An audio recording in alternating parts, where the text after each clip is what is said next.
Hello everyone, this is Pedro Romero back at it again with a brand new video for the YouTube channel. I'm back with a brand new interview with another person within the esports scene. For this occasion, I have here with me Arten Esa, better otherwise known as Balla TW. He's been covering Valorant for the past 2 or 3 years now. But Yep. for any of those who are familiar with his line of work within the esports scene, he's best known covering Fortnite from around like 2017, 18 to around 2020. You can correct me there, Balla, Yeah. if it's About possible. 2018 to 2020. Yeah. Yeah, Throughout exactly, all the World Cup stuff and slightly after. exactly. And I have here just to discuss about his career and his current whereabouts within Valorant, both within and outside. And so, Balla, thank you so much once again for accepting my request.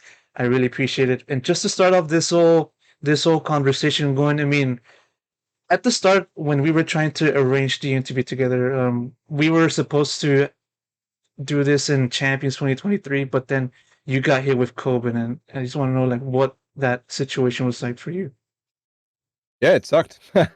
um, it was the playoffs of champs, or basically the day before. I was supposed to cast the EDG Loud game, where Loud ended up beating EDG in that lower bracket. And well, the day before I was off, I had a little bit of a throat scratchiness, and I was like, guys, just be aware, like I might not be able to do this game tomorrow. And woke up the next day, tested, had COVID, and they put me in quarantine for 6 or 7 days or whatever it was until I could get a negative test to get out. And that ended up being when I got home on Sunday, basically after the games had already been done. So I probably would have gotten a chance to cast in the forum and missed that opportunity, which sucks because that was our first NA champs and probably the last for a long time. And I didn't really get an opportunity to cast in front of that audience, which sucks, but it's not the end of the world. Life goes on. Would have been some Yeah, sick games, but it is what it is. it certainly would have been such a very good experience, meeting you in person. But as you mentioned, COVID kind of put a stopgap onto that.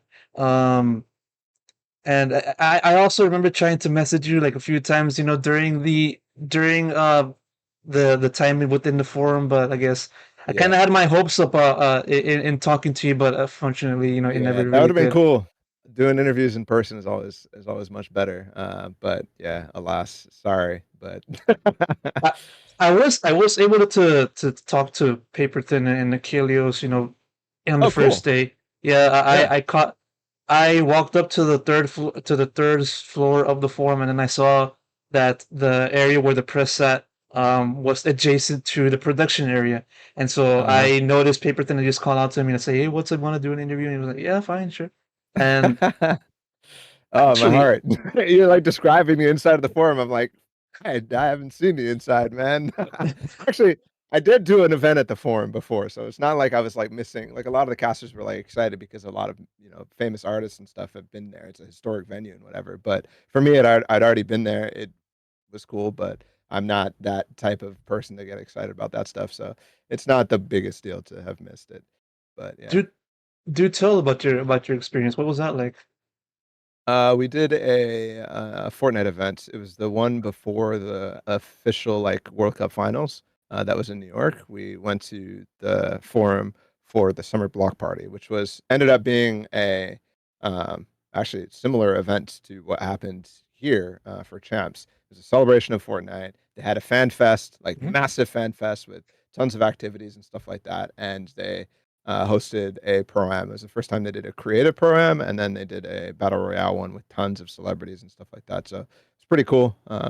I did some analyst work for a pro-am, which, as you might guess, isn't that enthralling when it's celebrities playing the game, and you're trying to be like, well, this is really cool. How Beyonce? Well, it wasn't Beyonce, but like, who was actually at that event? The singer of Panic at the Disco. I forgot his name. That was like the big ticket that everybody was like excited for. But yeah, so that's cool. The form is nice though. Yeah, and I really was surprised about how, for it being such a historical venue, it's very small, and it's even smaller than like a few other small venues that I attended. But still, that's neither here nor there. Yeah. Um, and so what with that time in the forum being the culmination of the 2023 VCT season. I want to then look back into what the year was for you. And um, to start off, what do you feel was like the biggest takeaway that you've gotten from working this past VCT season? You know, all the good, all the bad, or anything in between in that? This season was very exciting for me. I think the start of partnerships, especially America's League, got my love for the game at an all-time high, especially at the beginning. Obviously, it was a grind. It was kind of, you're bound to get burned out as the season moved on, but it was a lot less than prior seasons. And I think that's because, we have such a tight knit group of talent now that is constantly at every event that you're really good friends with and all that stuff. So it's much easier to go from Brazil to America's League every single weekend and then to Tokyo and so on. And yeah, I mean, we got to explore some really cool places. Both Brazil and Tokyo were really fun to explore. So uh, it was it was definitely like the peak of my love for Valorant. It's waxed and waned in all sorts of different times, especially like during the off season. It can get kind of rough without without any games, but then it peaks a lot. In terms of casting, I think it was probably our best year. I feel like I improved a lot and worked on some of kind of my confidence issues in regards to that, like making sure that when I see something that I'm excited about, I'm talking about it and I'm getting it right most of the time. The year prior for me was a lot of it was still building that, but also like trying to over prep for things. And I dropped a lot of prep work in order to just be comfortable saying what I see. And I think that's leveled up my casting quite a bit. And plus, Doug and I really found a groove this year. Last year was only our first year, and we barely got to cast that much outside of remote cast. So it's pretty nice. Yeah, and when I talked to Doug in my interview, and I asked him at the very end, you know, after the recording was finished, I asked him like, um, if you have someone in mind that in which you want me to talk to, who would it be? And without near hesitation, he told me, "Man, you got to talk to Balla. He has a very interesting story, and it sort of reminds me about how that particular partnership has evolved and also developed between yourself and Doug." And uh, one of the things that he highlighted also within the video is how much you guys care for each other and how that has pretty much helped your casting during matches. And so I kind of asked a similar question to Doug in that prior interview, but I want to repeat the question to you. What about this duo between yourself and Doug makes it special? You know, what makes that dynamic possible to grow to that extent that you guys have shown throughout this past season?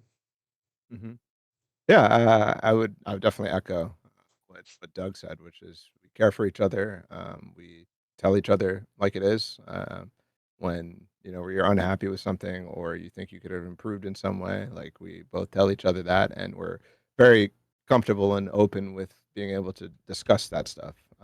From a facing perspective, I think Doug allows me to really thrive and gives me the space to set up everything in terms of story, in terms of plays, in terms of actual like analysis inside of the casting that will allow him to then take whatever space I leave and really knock huge moments out of the park. Um, so especially when it comes to like Doug is fantastic at wordplay, at alliteration, at anything anything with words that makes it sound good. And at the beginning, that's something that I noticed he was good at, and I noticed he had a passion for. And I said, you need to really lean into this. And I think that the dynamic that we have now is allow me to do all the setup and for him to really um, hit a place where he can set up whatever line he wants to use, whatever off the dome stuff that he wants to do. And we always have this fun little like I never get mentioned for any of the lines that I say, but Doug gets all the credit because I'm whenever he like comes up with a theme or something like that, I'm trying to continue to work ideas into it with the theme. He does this all the time. He does the boxing one. It's like, oh, it's a heavyweight fight. That one kind of pisses me off that it's so repetitive, but whatever, it happens. And so, like for me, if he references that, I'm like, okay, well, what happens in a boxing game? There's a bell ringing, and it helps make it really fun for people to listen to, and also heightens the stakes a little bit about what's happening. Um, so all that. If he rhymes, I try to rhyme with him. If he uses alliteration, I try to do some alliteration with him, and that allows us to bounce. That allows him to feel good, and I think that's the most important thing that I've learned through our casting is with my duo. Whether it was Shio back in Fortnite, whether it's Doug here in Valorant, it's we got to feel good in all the moments, right? Like that's part of the reason why a lot of talent get diva like reputations. It's because they don't want to get any little thing that throws you off. All of a sudden, you're thinking about that. You're not thinking about what you're about to say. So for me, whenever Doug does something great, I try to hype him up off screen, off voice, anything like that. I try to make sure he knows that I understand he's doing great. And that's important too. But yeah, I think just the dynamic between like what our goals are and what makes Doug special, what makes me special, and we're able to merge that very very nicely. I think as a casting duo. From how you described it, it's sort of like you trying to catch up with Doug, or is it somewhere like is somewhere in between? Because like by how you described it, it's sort of you trying to work with what Doug throws at you. Is that right to assume? Most of the time, yeah. I mean, when it comes to wordplay, for sure. But it's back and forth, right? He's catching up with the analysis that I do, and he's trying to wrap it up in a way that he can then hit the play-by-play moments. So in that regard, he's catching up to me. And then in some of the wordplay instances, I'm just trying to continue it. I'm not trying to like catch up or anything. I just listen to him and um, yeah, and continue whatever theme he might have gone for. And it happens the other way too. Like Yeah. sometimes I say something, he's like, "Oh, cool, let's continue with that." But yeah, and also in general, like we try to talk a little bit about like, "Oh, what does this matchup remind us?" Josh Sideshow is really fantastic about that, which is, Hmm. he says these two teams. It reminds me of this some history, some mythical whatever. Like he always has some way to reference it, which makes it very exciting. Doug tries to do that too, but then we also like work in all sorts of stuff based off of that too. Yeah. What was the moment that the best moment you can think of in which you tried to cite a current matchup from a past? What's the best moment that you were able to make that sort of occasion? Uh, let's think. I mean, let's think. The first thing that comes to mind right away is Doug's call where it was like it was the we've had the Thriller in Manila, we've had the Battle of the Bronx or whatever, and now we've had Yeah. the something for the shrine. That sort of stuff like really resonates with me. I think it's really cool. Um, I can't think of any others on the top of my head, but yeah, there's definitely been a few. And it's also astonishing to see characters do work like this because like I told Doug about this about like his famous calls and he said that I'm they're not really planned. That's what he said. Like basically do it on the fly. Whatever comes to him, he's just gonna Yeah. throw it out. And so it really does speak to the level that casters have of when it trying to cover a distinctive match and try to give it its own flavor and things like that. Mhm. Yeah, and that's something that we have to also be cognizant of. Like, I'll call them out a little bit. This isn't a bad thing or anything, but like when people talk about something coming off the dome, like creativity works in the way that you get inspired from many different places, right? And it's really really important as a caster, especially as somebody who is passionate about like referencing things or using metaphors or wordplay, rhymes, whatever, and writing down a lot of them, right? So, in a lot of cases, like it just applies and you can recall it. The recall is super important. But then a lot of cases that leads to more off the dome stuff, right? Where it is genuinely off the dome. And the funny thing though that I'm saying is, I can tell sometimes when he's trying to cook something like I can tell like it's coming to the end of the match, a couple rounds, maybe match point or something like that, and I see him start looking down, like thinking, maybe writing down a word or something like that that comes to his mind, and that's where I need to take over, and I need to make sure that I'm allowing him that space to really then come up with it on the dome, whatever he might have brainstormed, and then hit it. And I think in America's League we did a lot of that, especially in playoffs. It was quite good. Then what's that an example of that in which you were able to give him that time to then think of something concrete? What's an example you Um, can give him that? yeah, I don't know if it's a good example. I just do remember the EG qualifying for Tokyo. Uh, I think it was, yeah, he ended up coming up with something like something lightning may not strike twice, but EG does or something. Welcome to Tokyo. I don't know. That was a line that he comes up at the end. Yeah, that's an example. It really is good.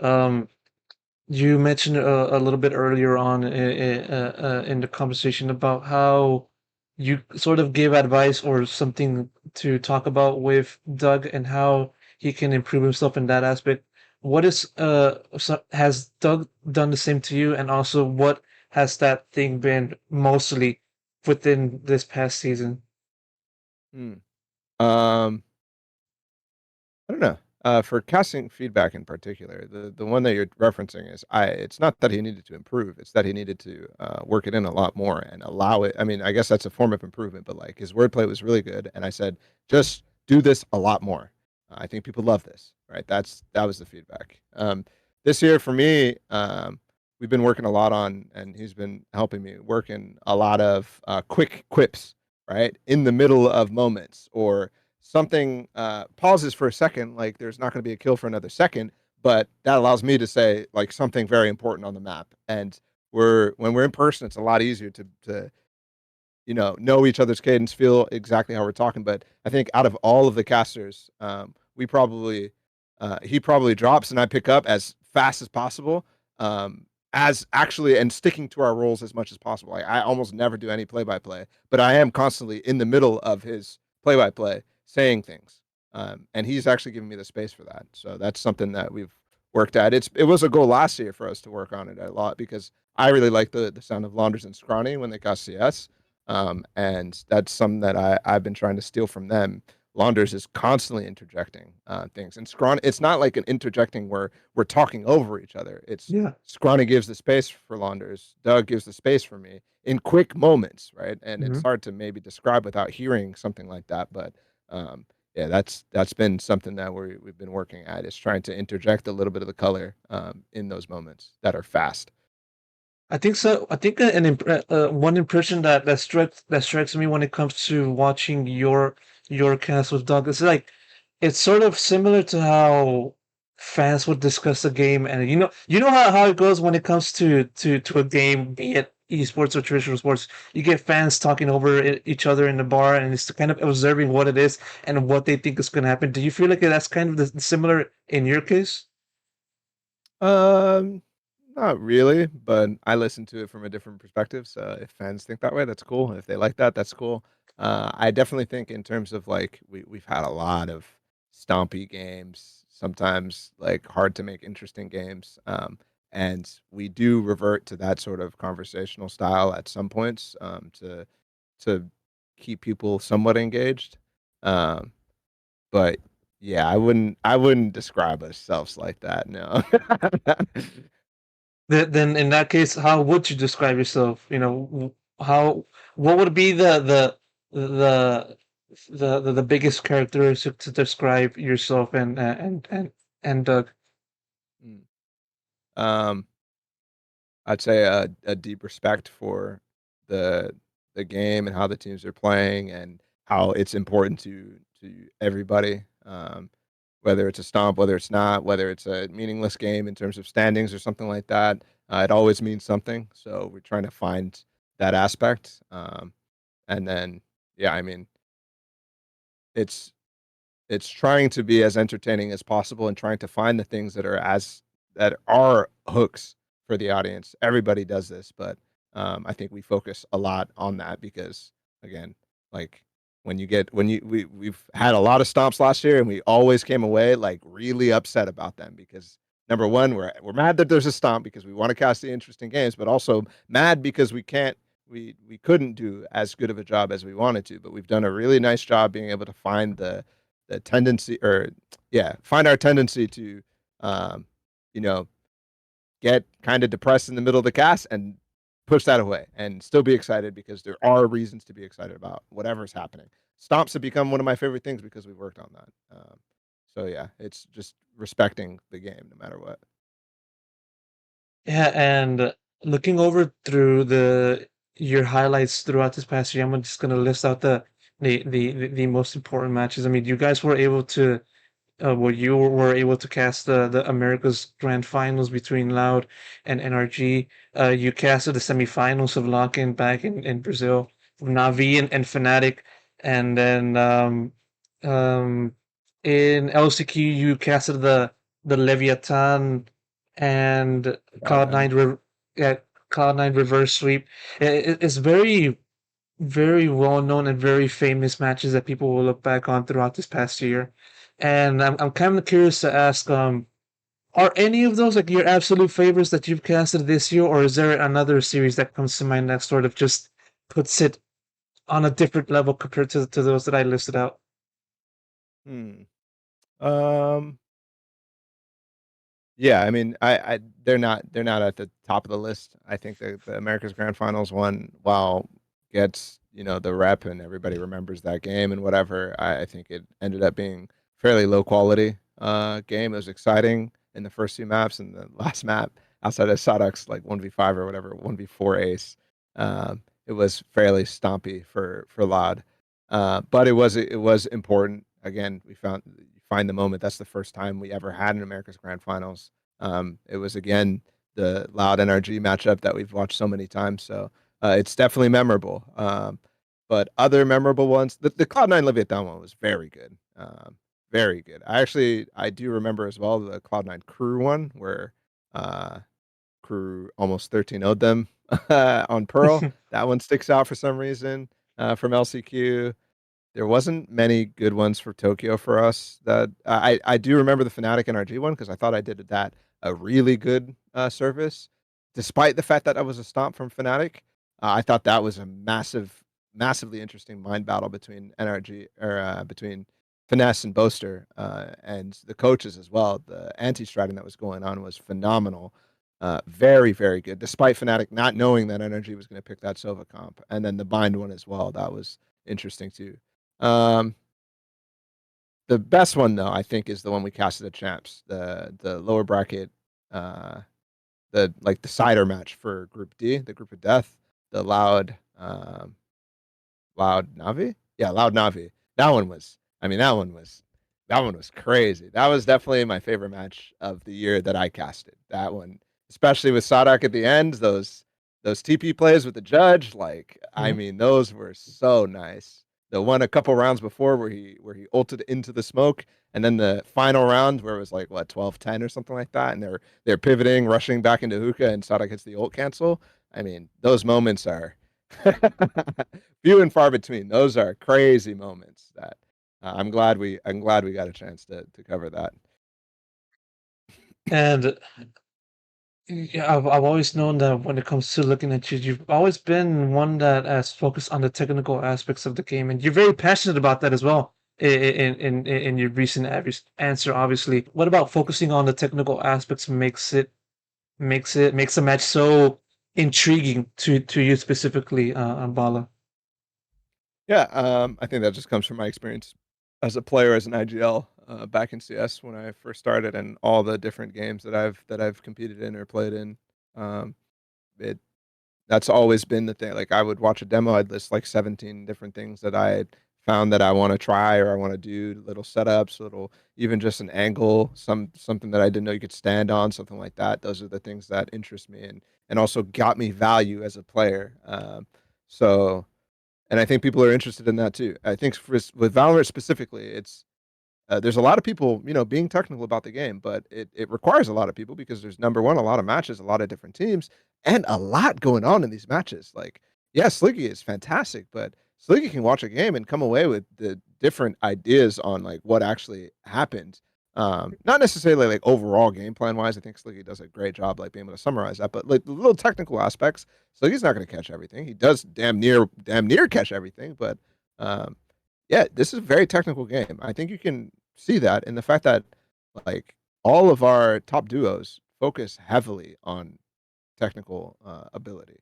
And also, the viewers constantly ask, and this is interesting to me that we're constantly getting asked, like, oh, they need people who know the game or whatever. I know that's just a Yeah. thing that I see on Reddit, whatever. I don't think about it too much, but I think it's very interesting because to me, Josh is a fantastic color caster, one of the best in the world in terms of esports. Um, Hypoc, myself, Tom, even Mitch has really good. Mitch and Lauren have really fantastic knowledge of the game.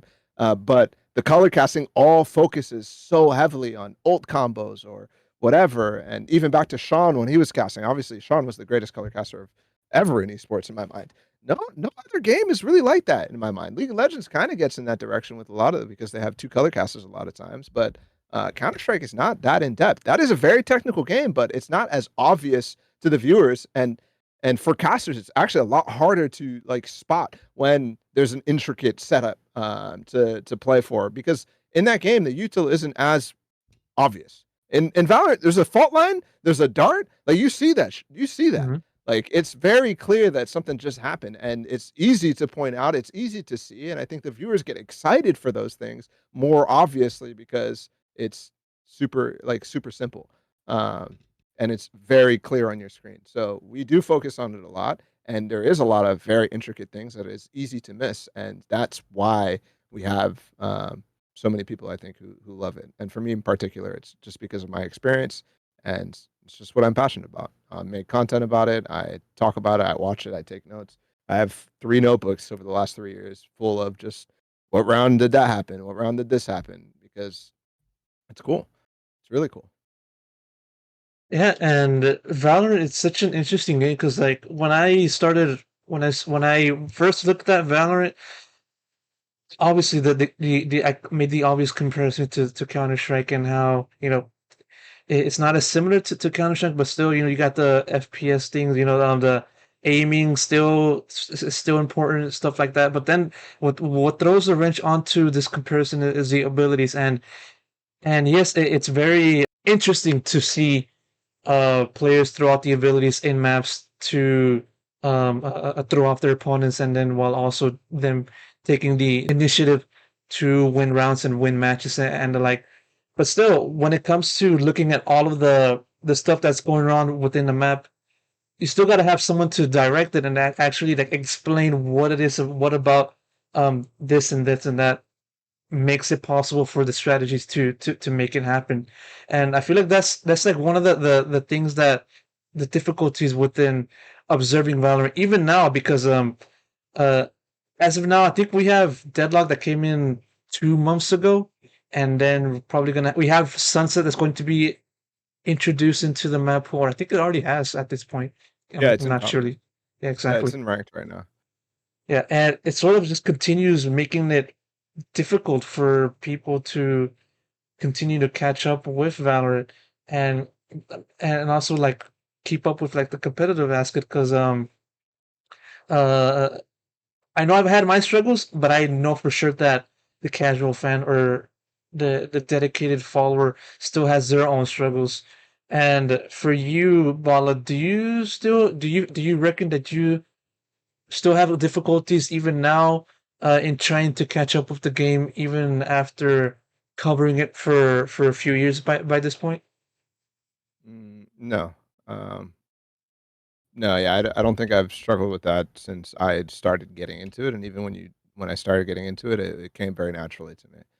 I understand why people would have that issue, especially a casual viewer. But I think that's also a part where we can easily bridge that gap and make it still exciting, right? I think a casual viewer who has never watched Sunset before, right? Like they don't know how it plays whatever. I think we have so many cycles in the game where it's actually easy to latch those people and say, "Hey, this is the first time Sunset's been played. This is the second time Sunset's been played. We don't really know either, but let's walk you through the type of things that teams are doing that we might have seen in scrims or that we might have seen."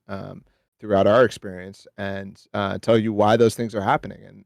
And especially when teams have new approaches, that's one of the most fantastic things. You can in Valorant, it's so clear that you can see it because of its specific ability usage, its specific agent comps, all that stuff. It's like, oh wow, they're running a Yoru. Like, oh my goodness, like we've never seen this. Look how his TP is playing, and that just makes it exciting to me.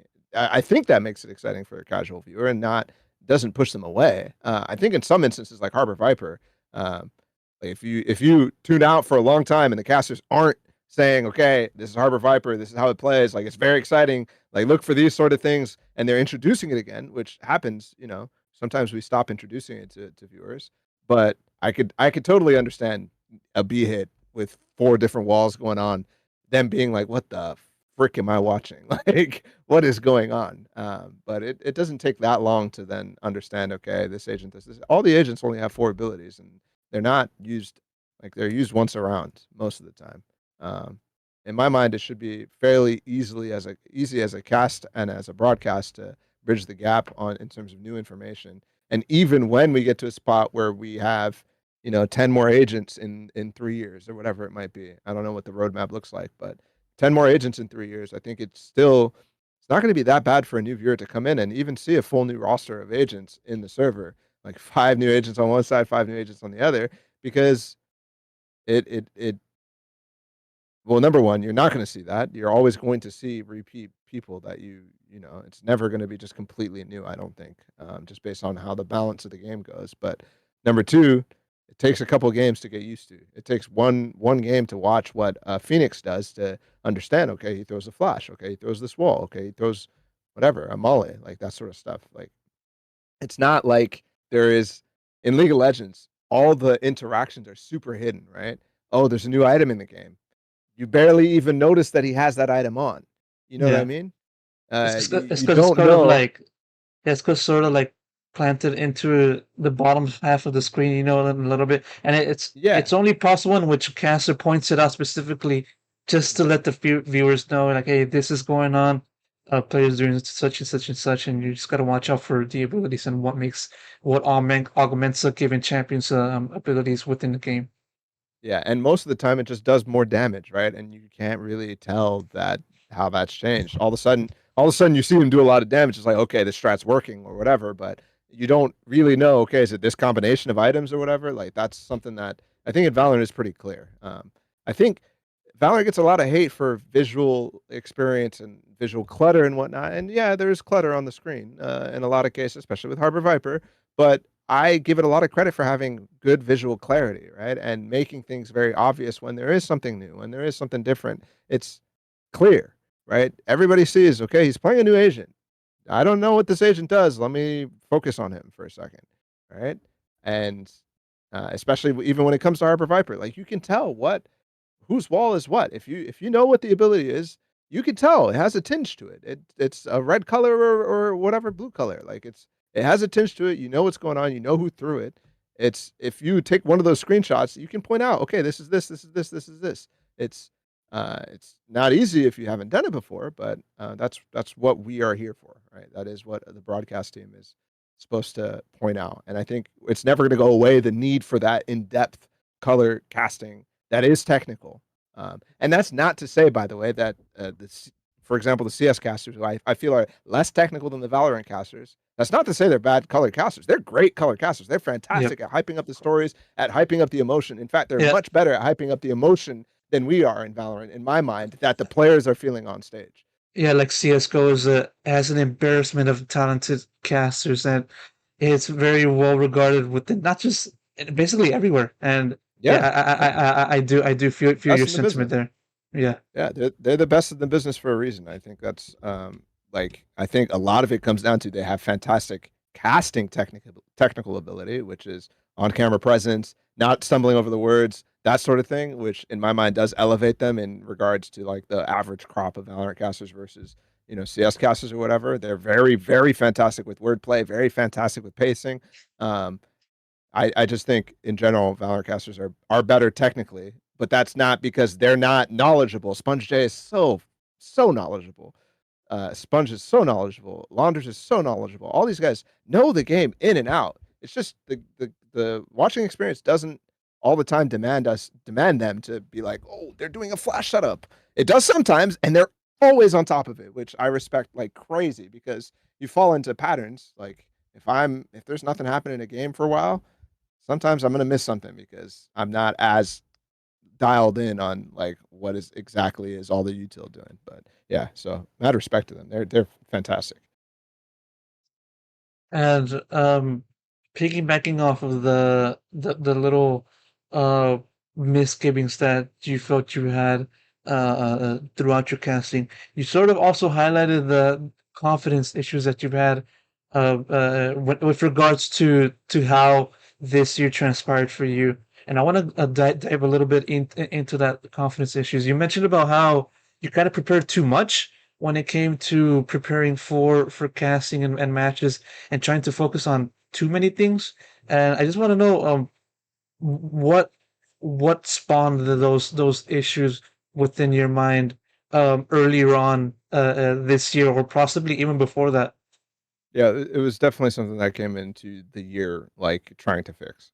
So is the prior year. A lot of times I would watch a lot of VODs of a specific team that I'm about to cast or something like that, and I list like a number of different set plays or something like that. And while that is interesting to me, and I love having a playbook of Cloud9's written all out and know everything. The thing is that they change so drastically, right? So a lot of times I would go into a game, be super prepped for this map to be played. Uh, let's say Ascent. I'd be ready for this really cool TP that somebody would do, or Angel from Navi is a fantastic idea, right? He constantly uses his TP in interesting ways. On Ascent in particular, he started using it as like a TP into the smoke this year. In the past, I would have seen that and been like, okay, I'm gonna look for this. I'm gonna every time he has his Omen ult, I'm gonna say, guys, be aware. He loves to TP into smokes to try to get people to spam the smoke so he can get the radar information. But last year I was doing that and it just wouldn't happen. And that would piss me off. That would make me mad. Yeah, And that's where it affected my confidence. That's where it affected my because if the set plays don't happen and I'm like, well, I just spent all that time, like it makes me mad. And then like I said earlier, right? Like you can't be in that frame of mind. You need to be focused on what is actually happening, what is about to what any result in this round or in the future could mean for the stakes. Like what does the story mean if T1 beats Foot in this case, or if Foot beat T1? Like I have to be ready for every different possible outcome, round by round and game by game and map by map, all that stuff. So being frustrated about stuff that wasn't happening in the game was definitely affecting me. And so I said, let's watch a lot well, not watch a lot less. I watch everything, but I don't go back and be like, "Oh, I'm gonna write out the veto, and I'm gonna make sure that I know they're gonna play this map and this map, and I'm gonna watch the crap out of that map, get all the stats for that map and whatever." I just trust myself to be able to spot the set plays and explain them, and in that case, like it actually sounds more approachable too because then I'm learning with the viewer, right? So I don't have to know every set play. I don't have to know everything like that. Like if it happens, it happens. It makes it easier for me to spot new things before they happen too, um because I'm not trying to identify and match it to something in my mind. I'm looking at a jet post or pre-barrier like on Cat, and I'm saying, okay, like what's he gonna do there? He has a Vandal. He swapped the op to somebody else. The Omen is here. Is he gonna flash and he's gonna dash top mid? Like, is that a thing that's about to happen? And I pose the question. And if it happens, it happens. If not, then it doesn't. But if it happens, then I've set up the scene very nicely for the viewers and it makes me look smart. it really does. It is effective because even by how you described it, it sort of gives off a very intriguing story. Like, oh, like how you said, like this and this and that. What's going to happen here? What's going to happen there? Instead of just focusing on one particular aspect and just waiting for it to happen. I feel like that's what the difference has been between yourself before and now. That's what I think, right? Yeah, that's what I worked on a lot this year, a lot, and it paid off. I think in very nice ways.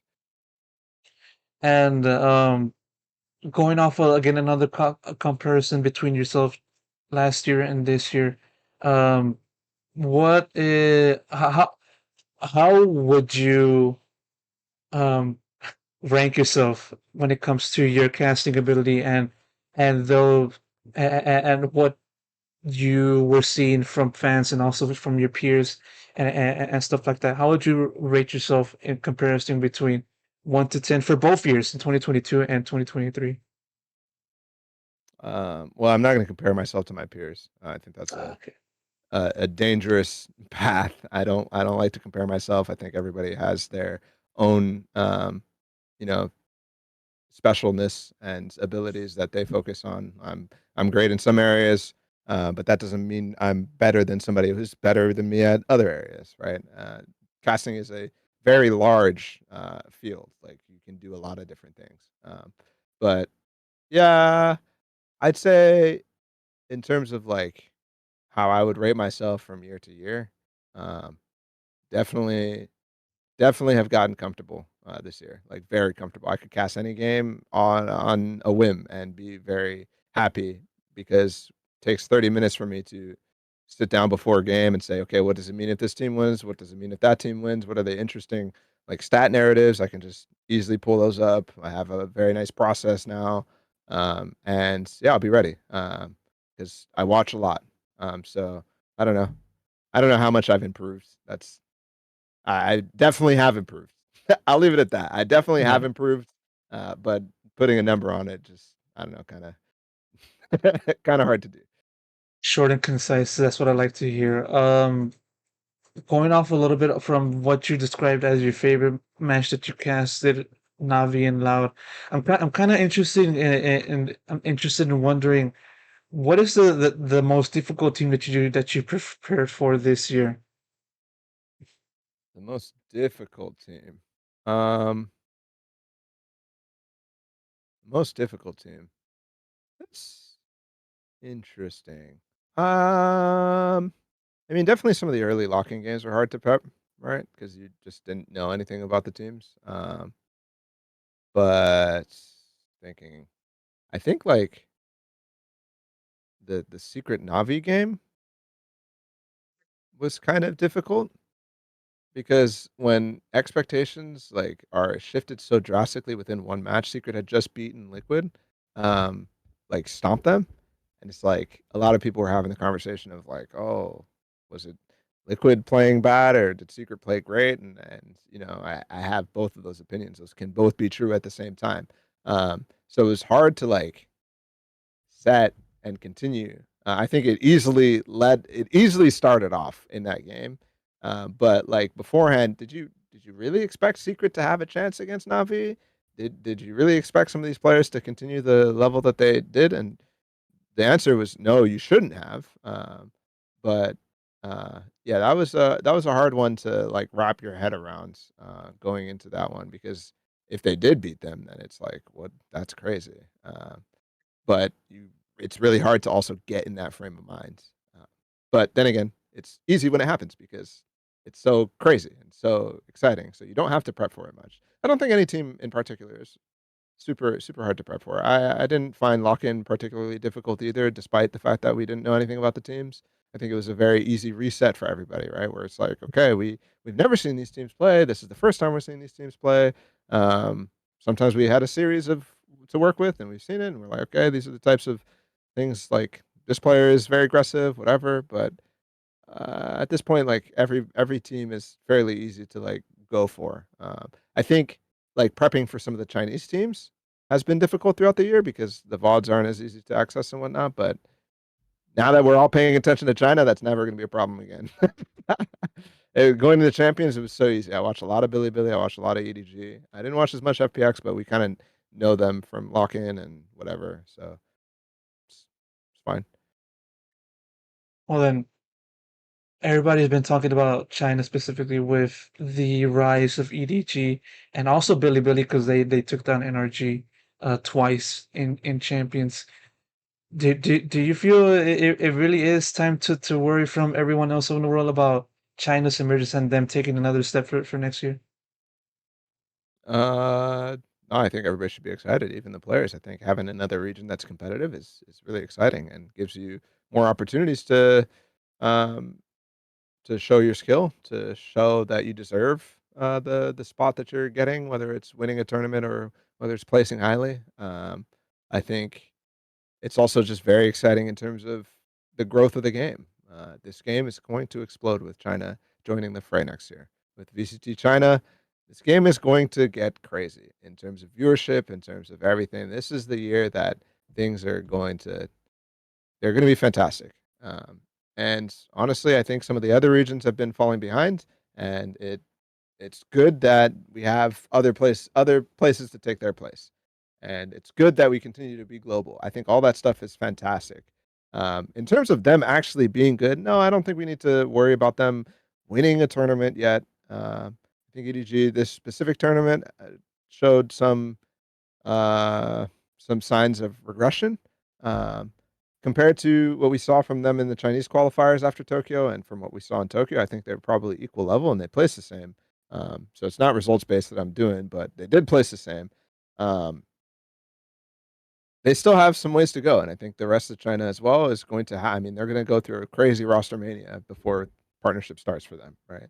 Um, so no, I don't think they're going to be winning tournaments yet, but they will be competing in the future. They are very good. They're very talented and they're very passionate about the game, and they have the player base as well. I don't know what the numbers are yet, but I can guarantee you that they are probably the most populous region in terms of everything already.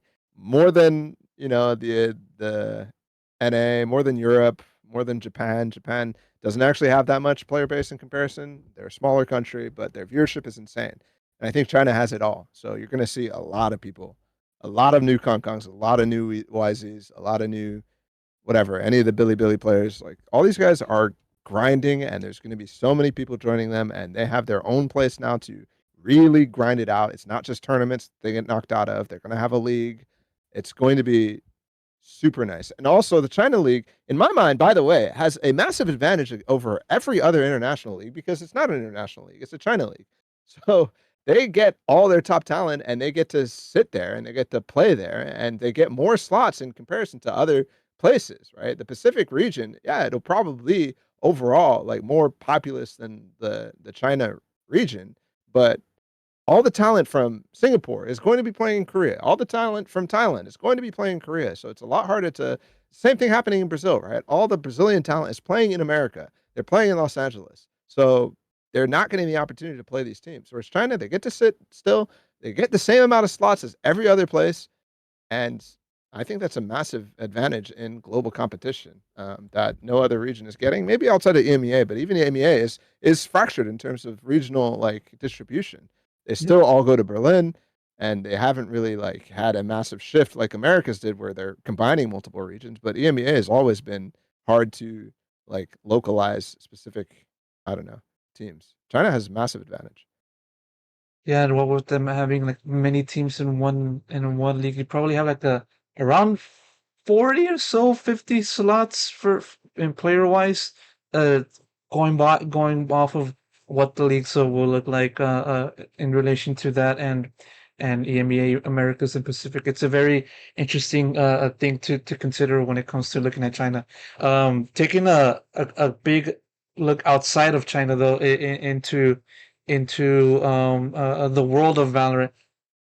It from the start, it's sort of as though each and every region has had their own shining moment uh, on the international level. I mean, of course, we had North America with EG and then Sentinels, and then also Optic winning their own respective international titles. We got EMEA, of course, with their own number of teams distinguishing themselves and winning titles.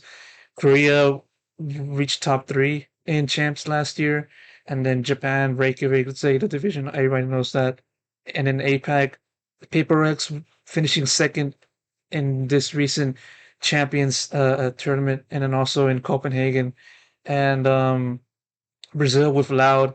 Basically, every single region has had their own top moment within Valorant, and it's very interesting to see that compared to other esports titles, which not a lot of regions would have would have would be able to say the same. I mean, save for other games like Counter Strike, like relation to Counter Strike. I mean, although it has seen its fair share of teams do well from other regions. Mostly been centralized within Europe, but it's not been the case at all in Valorant, to be honest. And so, uh, for you to be observing Valorant with such a with such a large lens and observing every single team within every single region as you can, what makes Valorant such a a, a, a game that has high amounts of parity on the international level? Yeah, complicated topic. I don't think it's very easy to point to any one thing, but I think timing is very crucial for Valorant. Launching during COVID makes it a just hit automatically. I think the way that they handle the agents in the game is very important as well. They have agents from Korea that are, well done, that are respectfully handled, that whatever. They have agents from Japan all over the world. They have Rays from Brazil that really is important to capture audiences and like a lot of these regions don't get representation in games like they are in Valorant. A lot of times it's just a bunch of what CS has a bunch of Middle Eastern looking characters in some cases. They have a bunch of just Americans for their CTs in some cases, just a bunch of white people. Like it's not it's not like that. Not that all players care about that, but I think it is important when you think about like how it's actually been able to capture all these different audiences. Um, the other thing, though, that I think is probably more important in terms of the esport is, that they're succeeding in all the areas that, CS did not succeed in, right? Um, they're succeeding in SEA where CS has struggled to really capture an audience, mainly probably because a lot of the CS base is third party, like ESEA, Faceit, those sort of things, and, I mean, I'm not super familiar with how those regions play CS, but, um, I can't imagine that ESEA and all them are serving all the different regions at all times. I do know ESEA was serving South America, um, and they all bring up their own individual things, but when it's not an official thing, when it's not by the game provided itself, then it becomes a lot more difficult, so, yeah, I think it's succeeding in all those areas that Counter Strike is not, and in particular, Valorant is not succeeding as much in Europe because CS has such a foothold there, and that has not brought over so much of the European CS talent that would have been fantastic at this game, not brought over some of the other pro player FPS backgrounds in Europe, which, by the way, like, I'm trying to think, I don't know much about Rainbow Six and stuff like that, but, it's not as much as the other regions where Brazil had Crossfire, China had Crossfire, all these other places had like sudden attack, all these different games. Counter Strike was not getting biting into any of that market share at all, whereas Valorant significantly did. Like a lot of the top players that started out in this game were from Crossfire, were from sudden attack, all that stuff. We're from CS, of course, that's a natural one, but those other ones are important as well because they were huge in those other regions. I'm not sure the reasons why, but yeah. So the success that Valorant is having in the regions that CS is not um, succeeding in buying some market share up, and also the kind of not bringing it over to European talent, which might have ended up creating another, European dominated game. But yeah, Valorant is very global, and there's plenty of more reasons as well why it might have success. I think just being a Riot game by itself is enough, right? League of Legends is huge in Korea, huge in China, huge in all these regions that other games just don't reach. I think that's why League of Legends and Riot focus so much on the longevity of League is because it had such a global reach, a global audience. Mhm. Yeah, and of course, it's a very good thing that you highlighted those things, and it's something that we will continue to observe in about Valor in the future.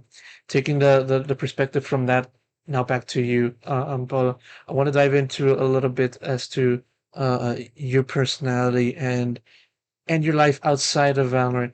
But to start off with that, you mentioned about how you had like three notebooks that you prepared for in the past, and it sort of has me wondering about your where does your diligence come from when it comes to working on a specific task and making sure uh, uh, that you complete your tasks as effectively as you can. Where do you get that sort of aspect within yourself from? Does it come from like an outside source, or does it come from within, or anything like that? Where does that aspect come from for you? So you're thinking like that I'm efficient? Is I that mean, what you're saying? I mean, by looking at you and and your line of work, I mean, of course, that's my assumption. But is that actually the Sure, case? sure. I think I've been a lot more efficient in specifically Valorant prep. Well, actually, I don't know. I definitely have gotten a lot better in recent times, specifically because my daughter has been born, and I just need to I need to be on top of things now, right? I need to be on top of things because if I'm not, then I'm not going to get any sleep or whatever. So I need to get my tasks done in a timely manner. Otherwise, I'm never going to have any time to myself because the rest of my time is gone to my my daughter, especially when she was a newborn. Like you need to be on top of stuff. Um, but, I mean, I've always been fairly structured. Like, I do to-do lists, that sort of thing. I think that comes from, I maybe my prior career, I was an electrical engineer in the past, so, like, I actually needed to have stuff, like, recorded and know what I did, know what I need to be thinking about because that stuff is billable and whatnot. But in general, I've never been, like, a super I'm organized, but not overly organized. S Especially when it comes to casting prep at the beginning, I was sometimes I was phoning it in early on in my career. I was just like, "Okay, I know the more than everybody else." Especially in Fortnite, I was like, I know more than everybody else," because they weren't really picking for game knowledge or anything like that in terms of Mm-hmm. casters back then. So I was just, "Okay, this you guys want me, I'm just gonna give you me." Um but in Valorant, it's not like that. Everybody knows in some cases more than me. So I've looked a lot and talked a lot with my peers and seen that they do a lot of work. I mean, they put in a lot of work, much more than me. Much more than me. It's not even close. I feel like. So and I still do work, but either way, like I picked up a lot from Josh. Man, that guy, dude. You, he puts on a facade of being aloof and Yeah, whatnot, but that dude is prepped. My goodness, yeah. some of the stuff that he shares with the rest of the talent team is it's crazy how far back it goes. Like what all the stuff that he's collected and like it's like, wow, this guy. And That when he focuses, when he's like, okay, I need to investigate this, he investigates it, which is really nice. So I've yeah. learned a lot from him, from Tom Biz. He does a lot from everybody. And just in order to keep up with them, you got to work hard. You got to work hard. So Then about Sideshow, what is one thing that what is one what kind of things would he help with you and also the rest of the castings of the casting people that improves the rest of the field as a result? What is something that he brings up that helps you guys in particular? I mean, it's not like we help each other, but it's not like we're going out of our way unless somebody asks for anything. But so I'll just say like just by watching him work alone, um, you get elevated. He's the type of guy that, and we're all a team, so it's like we watch him, we watch the level he brings to the sort of like brainstorming meetings or whatever. He's very creative. He thinks about a lot of things ahead of time, and able to recall all those things quite well. And he is professional. He's studious in terms of like looking into something, and he thinks a lot about it. He thinks about it the right way. It just makes everybody else want to be like that. So I think especially when he first started casting, it was also the first time back at Reykjavik 2022 was when he joined the talent team and did casting for the first time. But like you immediately could tell like this guy like he's bringing insane amounts of stats. He's bringing insane amounts of storyline prep. He's bringing insane amounts of references to every cast. Immediately, everybody started trying to emulate because he's that good. He's very good at his job. How far would he go back like let's say time wise, like how far would you go back to cite something like would he cite something from like 10 years ago? Like how It far back depends. does he go? It depends.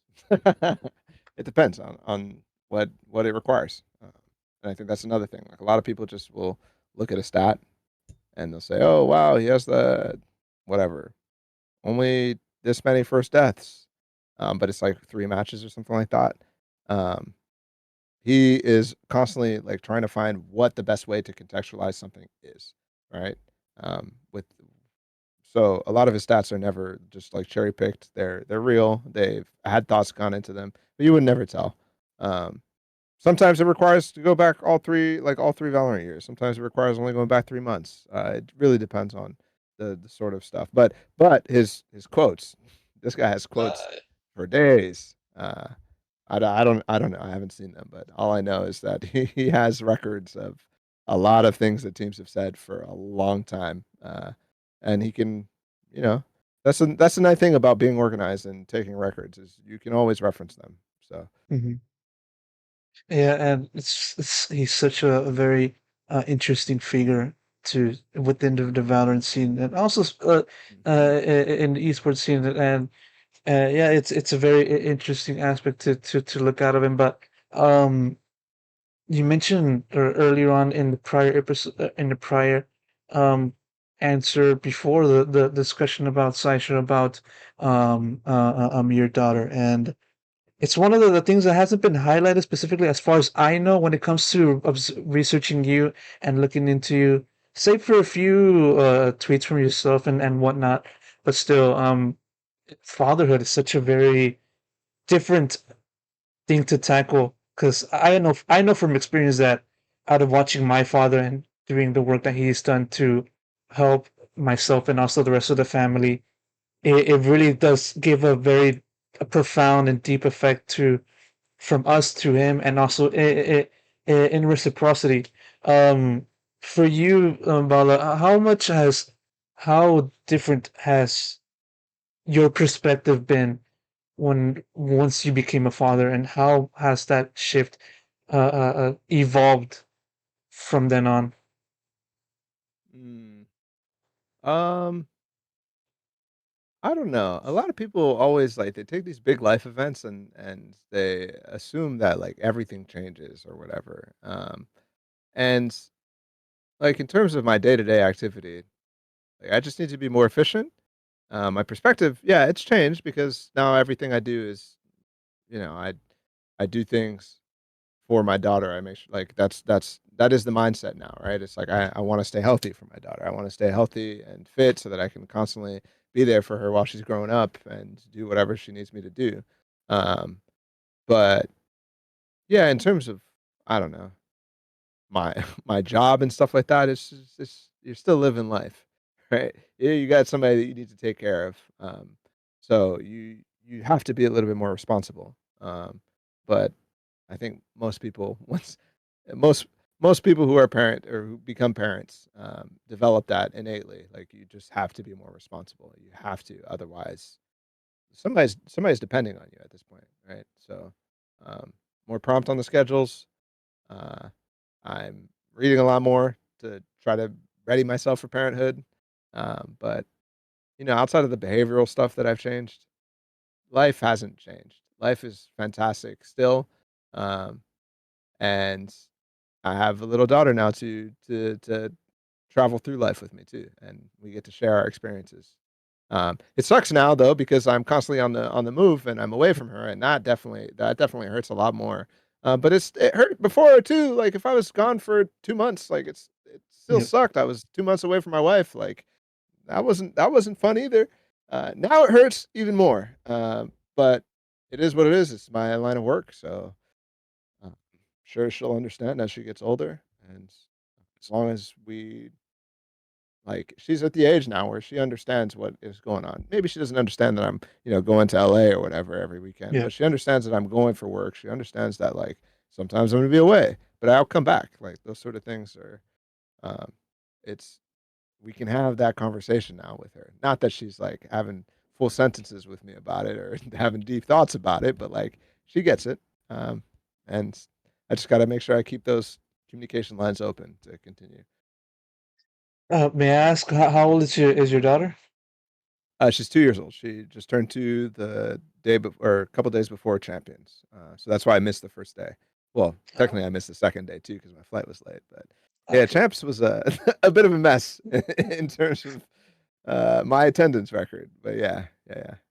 She's 2 now. Yeah, and it's too because I have a niece that's 2 years as 2 years old as well. She becomes 3 in December, and she's my older sister's daughter. And so it really does I felt that change also within myself when it comes to looking after children, and it's very different when one considers that the child is a relative to myself, but it's a whole different ball game when it's your own offspring.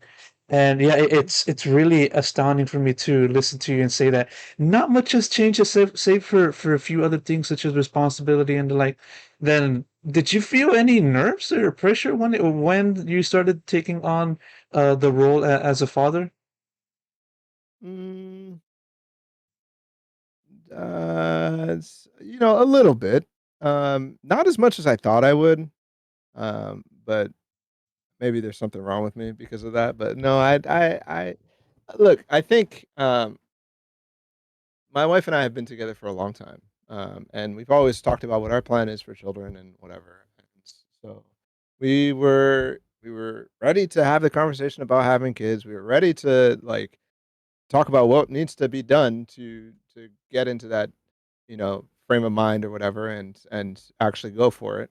And when things come around, like, we're very supportive of each other. I do a lot of, like, preparing, not, like, because I'm nervous or anything like that, but just because, like, okay, like, here's the things I don't know. Like, I didn't know how to change a diaper before she was born, like, that sort of thing. Like, I'll go out and figure out how to do it. I'll get a diaper. We have a bunch of diapers and because we're getting ready for it, and I'll figure out how to do it. I didn't know how to do her hair. Like, I was more nervous about, like, stupid things, like, I kn like, how to do her hair, like, how to talk about, I don't know, when she gets older, how to talk about periods and stuff, but, like, I I'll just learn. So that's how I treat it. I'll just learn about it, and if I don't know, then I'll go look about it. And I am forward thinking enough to say like, okay, like, for example, this weekend we just potty trained her.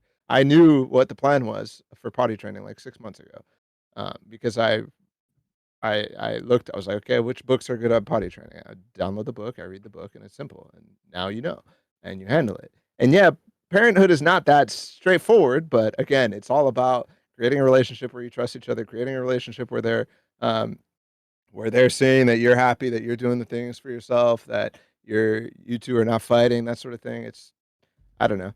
It's it's it's difficult, but it's not as difficult if you have that support system and you are confident in yourself to learn. Yeah, you have to do a lot of learning. And definitely a lot of learning you shall. Um, about your wife. I feel like I think up to my knowledge, I think she not familiar with esports because I remember watching a tweet from somebody or maybe or something which is it talked about how she doesn't really pay attention to esports stuff. Am I right? I don't think you would have seen this tweet, but yeah, that's true. Yeah, Like you said, like you mentioned that like it's not something that comes up in research when you look up to me, like, about, like, my family or whatever, because I don't think it's that important for people to know my personal life. I think it's fine for me to talk about, yeah. but I'm not gonna go out and be like, I don't think that people, well, maybe they do wanna see pictures of my daughter, but I don't think my daughter wants people to see pictures of her until she gives me her blessing. So I'm not going out there and talking about it.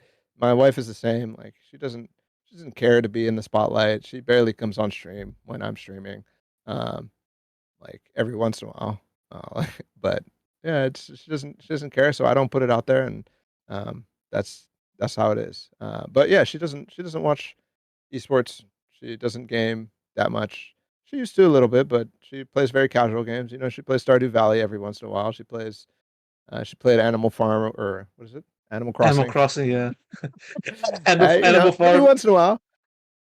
We Yeah. we we played a lot of Diablo 2 when we were in college, like on vacation or on a holiday or whatever, and we were just like sitting in our dorm room drinking and playing Diablo 2. But no, she's not a massive gamer. For these events, like she tunes in to see what I'm wearing, like, and that's it.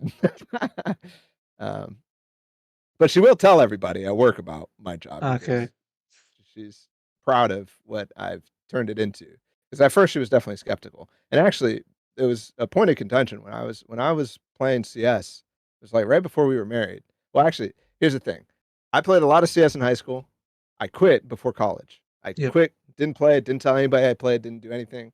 Um, and I think one day one of my teammates like got her Facebook or something and started DMing her and was like, he's a nerd.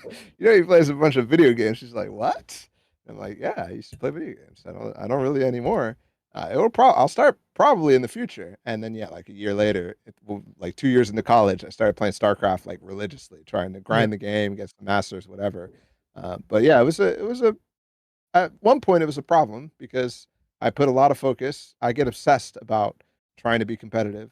I get obsessed about it, but so especially when I was a full-time engineer, I was sometimes competing, sometimes doing content creation, all that stuff. That definitely took a toll on our relationship. But um, because I was successful in Fortnite, because I was able to say, "Hey, like I think I can do this full time. Let me like can we talk about like me going full time, quitting my job, that sort of thing?" And at first she's like, "What the hell? Absolutely not." Um, but we came up with a plan together and we're like, "Okay, if it does this doesn't work after a year or you're not reaching these milestones or whatever, then you go back to engineering." And I'm like, "Yeah, 100%." And I've smashed all those milestones, of course, but and now it allows me way more time with her because I don't have to spend night times grinding the game, doing content, editing videos, whatever. Because before I was working full time, coming home, getting on the computer, playing, streaming, editing a video, researching a video, whatever. And now I do that during the day. I pick up the baby. I like everything is fine now because I'm working at it full time. It just sucks when we travel, and that's it. So she basically threw an so basically an ultimatum was thrown just right No, around the time you started doing that. no, no, it wasn't an ultimatum at all. It was a conversation that I'm saying, hey, like I know this is very strenuous. Like I know we're making sacrifices right now with the time we're spending together, but like I think I can do this, and that's why I'm pursuing it. Like just give me a little time, and I think I can turn this into something I can make the argument for going full time. And then she's like, yeah, like okay, that sounds fine, and it's definitely strenuous, and you definitely aren't spending enough time with me, and that sort of thing, and you just have that conversation and it doesn't become an ultimatum. It's not like, "Oh, I'm gonna leave you." Like it's like, "Hey, you can try it." Like you can try it. And I'm also like, "Hey, like this is a risk, I know. Let's see how it goes." Um, but yeah, I mean, I am grateful. I am very, very thankful.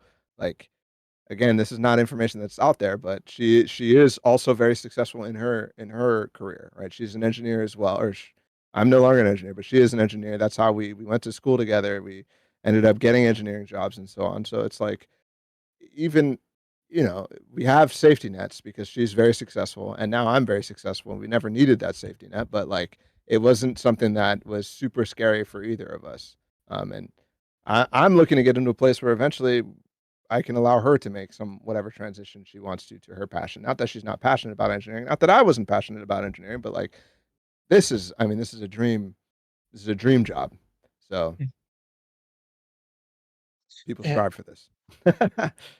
and so far you've been able to do exactly that, living the dream. And I share the sort of same sort of aspiration to just not just stay here in the house and just do interviews. I would also want to go into other places and do events, but that's neither here nor there.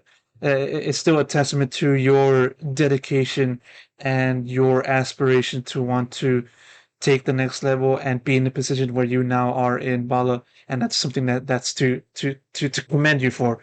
And that's something that also everyone else, I believe, has done the same for you. Um, Diving into then also electrical engineering, it's a topic that you've mentioned quite a few times in past interviews.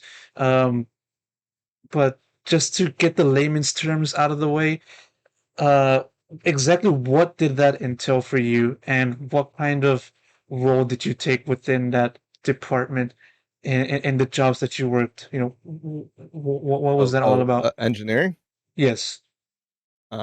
So I studied electrical and computer engineering. Um, Followed because I was into computers, I guess. Like I did a lot of programming as a kid. I learned stuff on my own. I built websites on my own, whatever. Um, so I studied that, and then I got a job with a medical device startup as actually a software engineer. Um, and in that, we were basically trying to put out a image guided surgery device that would um, it was a combination of a device and a chemical agent that you would inject into a cancer patient, and it would put what are called fluorophores into the cancer cells itself, and that allowed like some special cameras to be able to actually see the tumor while a surgeon is in there, because surgery for like removing cancer tumors is very hard to actually tell what is a tumor, what's healthy tissue. Like it's not something that people really think about, but it's very difficult to get everything right. And for this device, it was lighting up everything, so a surgeon can make sure that they got everything and that they weren't cutting out healthy tissue, that they were only cutting out the tumors and the cancerous tissues. So yeah, I was writing the software that controlled the cameras, that controlled the lasers that needed to be used to well, getting super technical, but to excite the fluorophores within the tissue from the injection. I wrote the software to control um, the motors that would move the camera, that would zoom in the lens, that would whatever. So it was a lot of software, but then I also did all the. I ended up designing all the printed circuit boards inside as well. So putting all the hardware on top of it, even though I was a software engineer, um, the electrical engineer ended up leaving, so I took all that responsibility.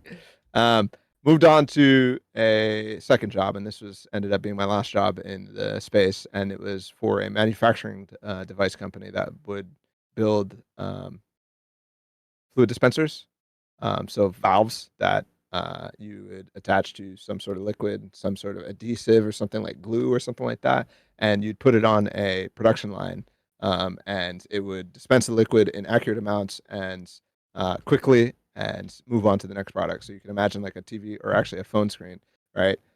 To put on the glass, right? You need to put glue all the way around this corner, right, all the way around the bevel, and yeah, so I would design the device that would control the valve that would allow the liquid to flow, and Okay. give them all sorts of like, okay, you you leave the valve open for this amount of seconds. Like you need to be able to program that. So I allowed the devices to be programmed from outside sources or controlled from outside sources and stuff like that. Um, a lot more goes into it, but yeah, that was what I did. I designed the print circuit boards and the control aspects of all of that. And it's not just phones, but yeah, it's just tons of different applications in the manufacturing space. And from then I quit. And then you quit to then pursue esports, right? Yes. Yes. Yes, yes. And how long were you working within electrical engineering specifically for how long? I think it was about 3 years, 3.5 years ish. Let's think, 2014 to 2018, I guess. So 4 years. Mhm. And then the projects that you described, those were the biggest projects that you did? Um, yeah, yeah, yeah. Definitely. I mean, they were pretty much the only ones. The startup, that was the only device. I mean, I well, actually, that's not true. I did do a different project that was a runoff of that application, which was to a little bit less like crazy in terms of having a surgeon like have an impact on cancer, but it was a microscope scanning solution, which would do the same thing about lighting up the cancerous cells. But in biopsies, you take a sample from a patient into the tumor or into the cancerous area, and you put it on a slide. And you take many of these and you're looking to see like how far the cancer is advanced or what type of cancer it is, all that sort of thing. And you put it on a slide. And normally doctors or pathologists are going by hand, looking through the microscope and just seeing and saying, okay, they circle on whatever device that they can see, and they take their notes. But what I designed, not designed, I mean, I designed the software, the hardware, all that stuff, but somebody else came up with the idea. I was just building it, right? I got a stage that would move by itself that you'd put the slide on and it would move around. So then I would get a camera and I programmed it to take pictures of every different little section of the slide, right? So I'd take a picture here, here, here, here, here, here, and then I'd recreate it so that you could like go in Google Maps on the slide and just like slide all around rather than moving the stage by hand and taking notes on your notebook or whether it is a digital software or something like that. I made it so that you could just upload it and somebody could look at it from who knows where, right? You could upload it in Somaliland and have it have a doctor at John Hopkins like look at the slide and say, okay, here's what needs to be done. Here's what this means. Here's the diagnosis. So that was all at the startup. And in the manufacturing company, that yeah, I mean that's what I was working on. It was fluid dispensing devices. So you mostly worked within hospitals or the medical department, right? Because like the projects that you described are mostly helping out for the doctors and stuff like that. So you were mostly within the medical sphere. Yeah, I think it was pretty even. I think it was like 2 years and 2 years, medical devices and fluid dispensing. But the fluid dispensing, I mean, again, I was on multiple projects, but like we're it's all the same. Like it's just different. It was different variations of the same product, which kind of made it a slightly unfulfilling. But that's an engineer's life in some cases. It's like, okay, we need a bigger one, or we need a smaller one. We need one that's faster. Like those sorts of things. Like that's how that company functioned was them trying to, Apple might say, okay, hey, like we need one that's faster, and the company will build it, and they make one that's faster. Like that's the sort of thing that was happening. Then, does your wife also do electrical engineering? Because you said she does engineering, but is this similar to what you did? She works fully in medical devices, but she does less of the design and more of the like compliance. So making sure that they have, well, she tests the devices to make sure that they are meeting the requirements of the FDA and yada yada yada and all sorts of stuff like that. So they call it a design assurance engineer. Hmm. But she works in medical devices completely. She's worked in medical devices her entire career. And taking that from taking your experience and working within electrical engineering and putting that into Valor. I know you mentioned that you took your diligence and also your work ethic from electrical engineering and put it to use into your esports career, not just in Valor but also in Fortnite. Um, Yeah. was there anything else that you took away from your time being an electrical engineer that you put into use within your esports aspect? Yeah, I think engineers love to think in things of in terms of like, okay, what does the user want? What does the user like? What is their problem that we're trying to solve? They love to think in that sort of framework. Engineers in general. So I think that's fantastic mindset to have when you're talking about like what's good for a broadcast. What do viewers want? Like it's the same question that you're trying to answer, and other fields might go at it a different way. Engineers are super methodical and that's the way that they go at it. Other fields might say, this is cool, let's put this in, like that sort of thing. And I try to think about it from a more process based idea, I guess. um, but in terms of esports and engineering, like it's very nice to know, like, a lot of the technical aspects, like, if a producer is explaining something to me, it takes very little for me to understand, and they oftentimes don't even know that I'm an engineer or anything like that, but, like, they explain something that they expect to go over my head, and I'm like, "No, I get what you're saying," like, so that's nice, but, I think mainly it has helped because especially this has not been so much of a thing in Valorant, but it has helped here and there. In Fortnite, we had a big issue that needed product to be made.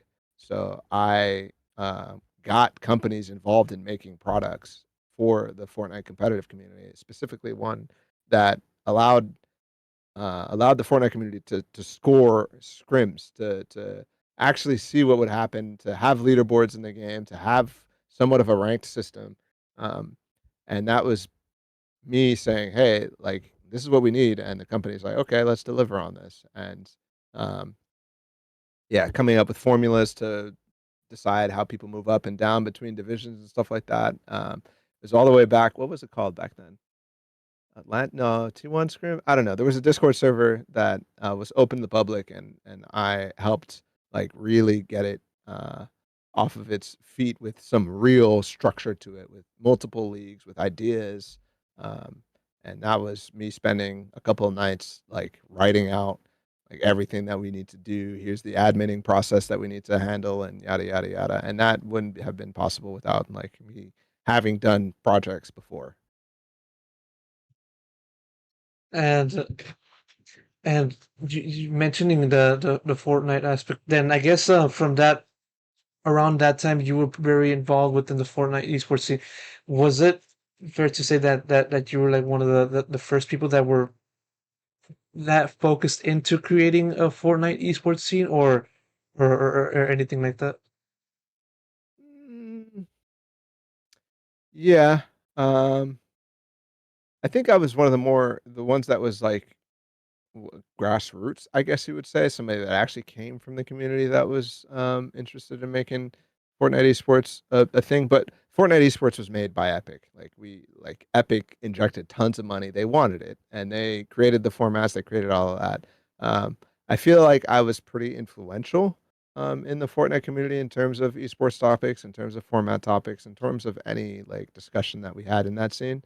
Um, writing blog posts, writing just out my ideas on how things should be. And in particular, I think I contributed a lot to how the broadcasts function and what casters are thinking about when they do broadcasts. Because I was probably the first analytical person to join that broadcast outside of Epic. Sundown was part of the team already, and he was fantastic. But he started behind the scenes, and once I joined, he started becoming more and more a part of it. And I have to thank him for like even getting me involved in that. But I definitely think um, I was one of the people who came into that and really had the goal on my mind that I wanted to make Fortnite watchable. Because at that up to that point, I don't really think it was watchable from a like casual viewer perspective that we were talking earlier with Valorant. Like it was tough to keep track of who was winning.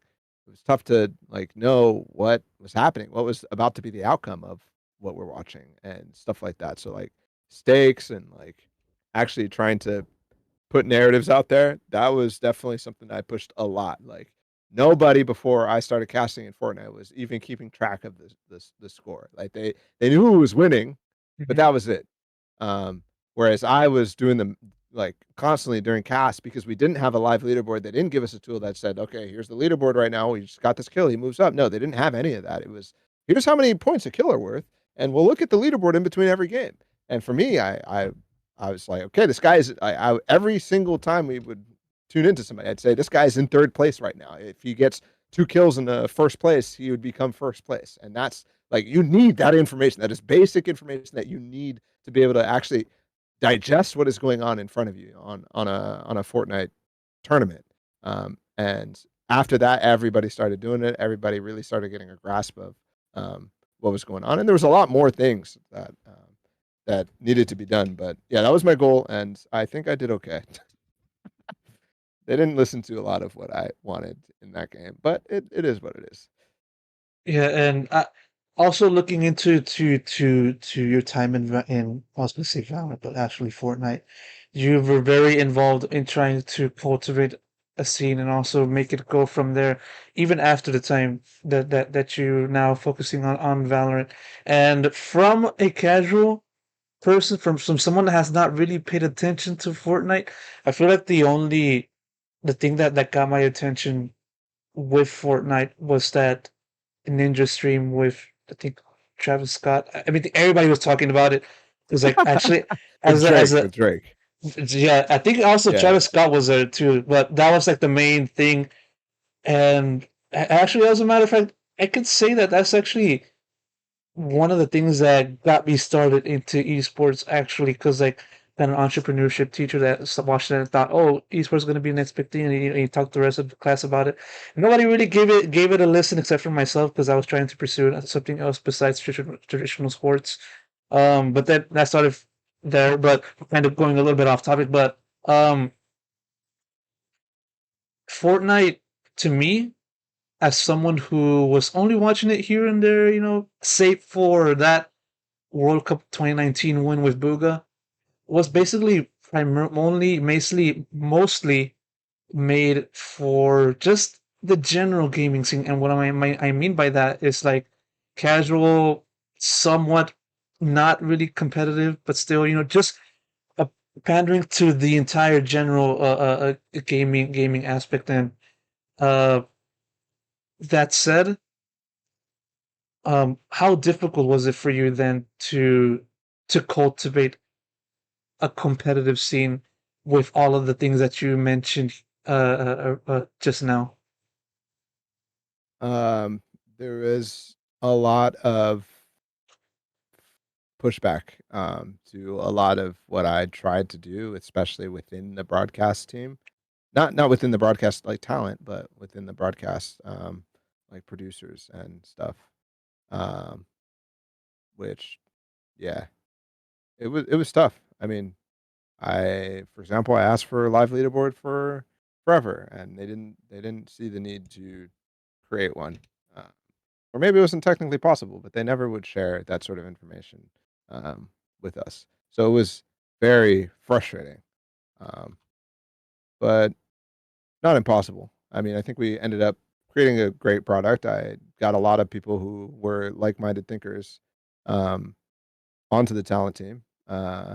I Yeah, actually, onto the talent team that ended up, continuing to pursue whatever ideas I had, and they all had the same, like, we ended up building one of the, how I talked about how Josh is like somebody who like everybody lifts everybody up and blah blah blah blah blah, and I think we ended up having that sort of environment ourselves um, we I got Shio involved, we got Resub involved, we got all these different people who were really, really talented and cared a lot about the same things that we did. So we ended up creating a fantastic product.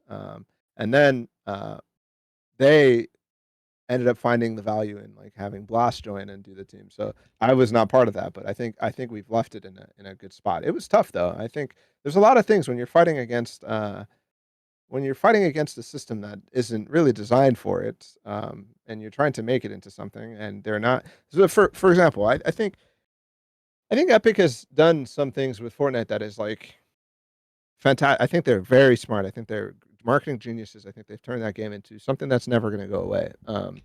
But that makes them rigid in a sense that like they're not going to change the stuff that they think have been successful, and they're definitely not going to change the game for that. So there wasn't really much design thought into esports, and I also think that they don't have the philosophy that if like they're kind of like Valve is a little bit more like hands on. They will support something with a major and whatever, and they will make changes for esports, but they weren't always like that. Whereas Epic Games, like, if people want it, they're gonna throw money at it because they think that it's good for their, for the game or whatever, and good to get marketing on it. But that's as far as it's gonna go. They're not gonna treat it as a sport. They're not gonna think that like everybody needs to make a career off of it or anything like that. And that's as far as it goes. That's fine. I mean, that's how it is. And I think the Fortnite community eventually has come to terms with that. And I think I needed to come to terms with that. Whereas Valorant, on the other hand, is like, okay, you guys want an esport in this game? Like, fuck yeah, we're gonna give you everything you need to make this a reality. We're gonna give you spectating client immediately. We're gonna give you they haven't given us replays. I'm still waiting on that. Where's that at? But we're gonna give you a premiere. We're gonna give you tons of open bracket stuff. We're gonna give you all this stuff, and we're gonna support it. And we're gonna make changes based off of esports. We're gonna think about it. Like all that is a thing. They've created custom UI. They've created everything that we need in terms of like broadcast stuff and design and graphics and stats and whatever Fortnite was not like that at all. Like we didn't have replays in that game either for a long time, and they did add replays, but then we started broadcasting off the replays, which had massive delay on them. Um, and they also had stutters where like you're casting a game and somebody runs off of a build and falls to his death, and you think he falls to his death, but then it bounces back and it rolls back, and it's like, oh, he was fine. He was on top of his builds the entire time. Like they broadcast like that, and it's not conducive to an exciting experience or even a watchable and understandable experience. And that's what you're fighting against. It's very, very different environments. Which is kind of it's kind of a sad thing to hear because like although I don't really watch much Fortnite as a player and also as a viewer, I do know that Fortnite requires a lot of skill to play and actually be a good player because like it's not just shooting heads as Brent said. You get shot, you die, stuff like that. You actually have to take care of like spacing and also building and also protection and also movement Oh yeah, because it's a complicated game for sure. it's a very complicated game, and while it is good to know that Fortnite has become such a very popular game that it is still being talked about at this moment in time, as you mentioned, the esports scene is very, to me, very small because like I've Right. the only sort of news that I saw that made waves regarding Fortnite is, of course, 2019, that World Cup, just because it had a very big prize pool. And it's similar to how, into another game that I cover regularly, which is Dota. And it's sort of how, although it's also a very complicated game that requires a lot of skill, a lot of nuance, a lot of know how, that's not going to take the most attention of it. Is going to be, price pool, and then personalities and stuff like that. Not specifically a lot on the players, but just on the sort of spectacle of it all. If you understand what I'm saying, and I Mhm. I feel like Fortnite is missing a lot from what it could be, particularly on the esports branch, because they know what they do when it comes to appealing like the general market, but in the esports market, I feel like it sort of falls flat in that regard. Yeah. Yeah. I mean, you just have to watch how the the system that we had broadcasting would put people off the edge again. Like if you think back to that, it's just like, yeah, they didn't have the same care that they did about everything else. Not that they didn't care, but they didn't have the same attention on it. Which yeah, that game had a lot of potential as an esport. It really did, and I I believed in it. But if a developer doesn't want it, a developer is. I mean, you're not going to get it. That's the reality that we live in right now in terms of esports, and unless the game is like super like open source or allows for servers like CS that you can or that you can host yourself, like you're gonna have a developer throw in an infinity blade in the middle of a tournament and completely ruin it because nobody can actually fight that weapon or anything like that. There's gonna be stuff like that, and Fortnite constantly does it, and they play with that to make it a spectacle, like you said. So yeah, had a lot of potential, but I think that potential has been squandered, and now they're just kind of giving it life support, and it's going to last because they can, and it's still probably like the main thing, and this is what we're going to see in Valorant 2 with Premier is the in-game tournaments drive people to play the game. Absolutely, it does. Like they got a lot of people. They probably still have over 100,000 people tuning in or logging into the game specifically to play whatever cash cup that night. Which is I don't know if you're familiar. It is in-game tournament where they can load in. They play it for 3 hours, and that is good for them because they log in and buy skins, and that might be the only time that somebody logs in. And if they can capture that, that's great, and that's why they throw money at it. And that's why they still, like, have some sort of hope for people to go pro in that game, but other than that, um, look at a game like Apex, and it's a very similar game, similar format, and they're killing it in comparison despite, um, not having the same casual, base, that Fortnite does, and it's grown because they had success in their esports, in my opinion, and that they took care in the esport. Um PUBG as well, even that, like, you could have taken so many things for Fortnite and implemented them, but yeah. Again, Dev doesn't want it. Dev doesn't want to put the attention into it. It's not going to come. Even so, for someone as yourself, you fought very hard to make sure that there's some eyeballs into the Fortnite scene. Because of course, for the people who watch Valorant and don't know, Balla was a very famous content creator who famously did VODs and also did a lot of videos that talks about a certain player's movements and how they went about winning a particular competitive match and anything else of the like. You also asked or answered questions from the Fortnite community in saying like I don't remember what's the name of that title. It sort of just get away from me, but I think it's sort of something that sort of Hey, goes in the Balla, I line have of a question. there you go. Exactly. That's a And so throwback. and so it's something that you did despite all of the problems that Epic and had for the Fortnite competitive scene.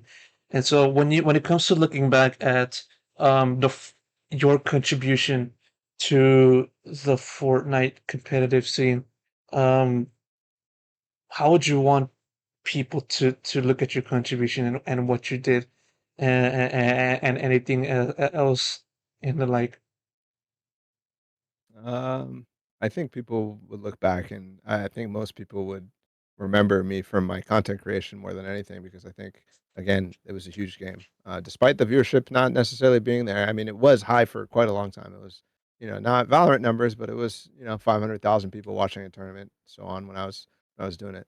There was a lot of interest in actually trying to get better at that game. There was a lot of people trying to become pro. There was a lot of people grinding the game to get better, and because of that, it made it very easy. And if you just look at any of the content that I made back then, like the viewership is crazy for the type of videos that I was making. I was making VOD review content. They're getting like 100,000 views an episode, like crazy. I mean, just crazy.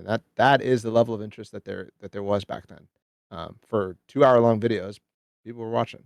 Um, so yeah, I think people will remember me mostly from that, and maybe some of my outspoken views on how the game should be watched and whatever. But yeah, I think people appreciated my time. I still have people come in my stream all the time saying like, "Oh," actually, even people in Valorant recognize my voice. They're like, "Holy crap, it's Balla from Fortnite." They still do that. I know it was a meme a lot of times Yeah. because of plot chat, but no, people genuinely have that reaction where they're like, "I watched all your VOD reviews. Um, you helped me make money in one of the Cash Cups or the World Cup, whatever." That happens all. Wyatt Wyatt has said that to me. Like, yeah, no, people remember me for that, and that's cool. That's cool. And what's also cool is how you became such a very big figure within the Fortnite community. And with that said, what made it possible? Because obviously there's other people that does VOD reviews, not just in Fortnite, but also in every other game. But what about Fortnite made it possible for you to have such a big platform on your YouTube channel and also outside of it as a result of your content creation of the things that I just described.